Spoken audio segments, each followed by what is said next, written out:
One of the most common motives in the present-day Chinese internet cinema is nostalgia. The nostalgia for the Hong Kong cinema that existed away from the mainland China and developed free for heavy censorship and numerous restrictions.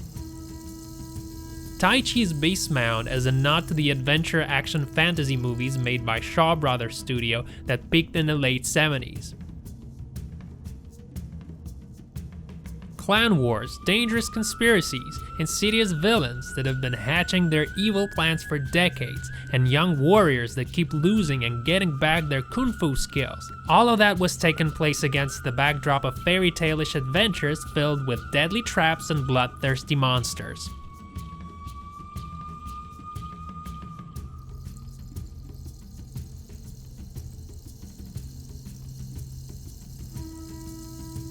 This genre had a short life and was dead by the late 80s, and few attempts to revive it failed to generate any interest from the audience. However, the Chinese internet cinema is now flourishing, adventure action fantasy movies are back. There is now a young generation of moviegoers who are new to this genre.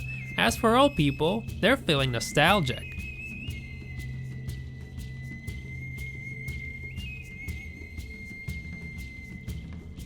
Tai Chi Beast Mound tells a story of Chang Shengfeng, an heir of the Tai Chi clan. Together with his uncle and sworn sister, Chang Shengfeng searches for the lost Beast Mound. The mound hides a legendary Tai Chi stone that can bestow incredible powers on its owner. The adventurers are joined by a squad led by the uncompromising Shi warrior Mo Qing-er. The daughter of the head of the enemy clan, Mo Qing-er, needs a potion that has the power to heal her father who suffered a deadly blow. Cheng Feng assures her that he has nothing to do with that. In the course of their quest, the characters will have to find out who has a hidden agenda. Detective intrigue is a vibrant and distinctive part of this movie genre. Although identifying the villain in Tai Chi Beast Mound is a no-brainer, the film is enjoyable to watch. It's a fully fledged film with a decent plot and well-rounded characters, rather than the bland sequence of action scenes.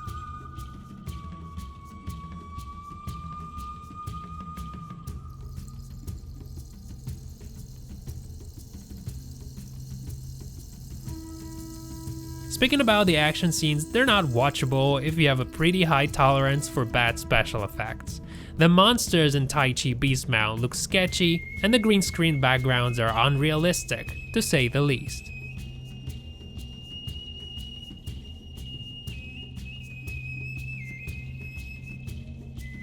On a brighter note, it brings Tai Chi Beast Mound closer to the Shaw Brothers movies that were filmed on cardboard sets in a studio.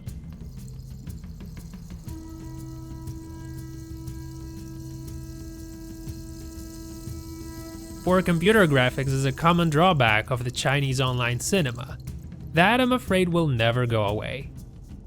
Apart from that, the creators of Tai Chi's Beast Mound did a great job inventing a couple of spectacular action scenes that involve all kinds of blood-curdling creatures, such as an underground monster, a gigantic spider that spreads its web over the abyss, and two stone rats tied into a huge ball like yin and yang.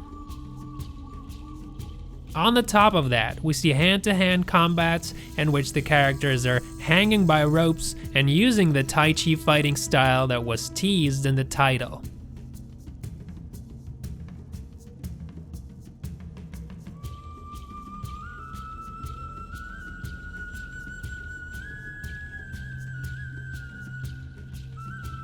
Despite its technical flaws, Tai Chi's Beast Mound is an intense and entertaining adventure fantasy film.